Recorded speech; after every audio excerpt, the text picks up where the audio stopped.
discovery. The badly burned body of a 12-year-old boy found in a ditch in northeast Houston. Today, the woman accused of killing Jonathan Foster is on trial for his murder, and it is a judge, not a jury, who will decide Mona Nelson's fate. Eyewitness News reporter Deborah Wrigley has been in the courtroom all day and brings us today's testimony and the one piece of evidence prosecutors will not give. Deborah?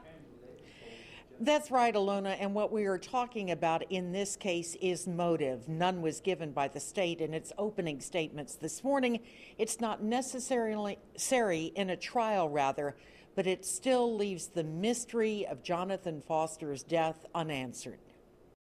When Jonathan Foster turned 12, his wish was to go live with his mother and her new husband. A month after coming to Houston in 2010, he was kidnapped, murdered, his burned body dumped in a ditch, and the prosecution says it was Mona Nelson who killed him on Christmas Eve. We had the defendant taking Jonathan,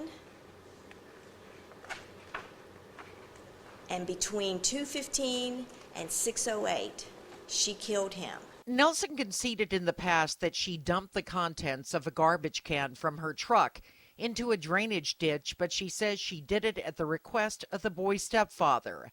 Inside was the body of the boy wrapped in carpet. Nelson is pleading not guilty to the capital murder charge. Because she dumped the trash can, she must have killed him. It's a bandwagon case. I ask the court to please look at each issue that we bring forth with each witness. The first witness, Jonathan's mother, Angela Davis, heart-wrenching testimony in which she spoke of a phone call she received at work on Christmas Eve. A manager said it was from her babysitter, but Jonathan didn't have one. She called. A strange woman answered, she says. She could hear her son in the background, and then the line went dead.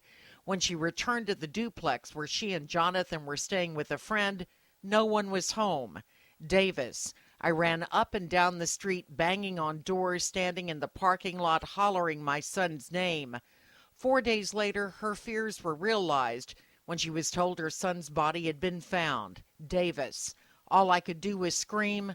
There's a lot I don't remember about that day.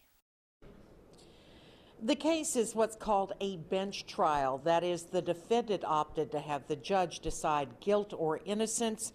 The trial is expected to last 2 weeks. At the Harris County Courthouse, Deborah Wrigley, 13 Eyewitness News.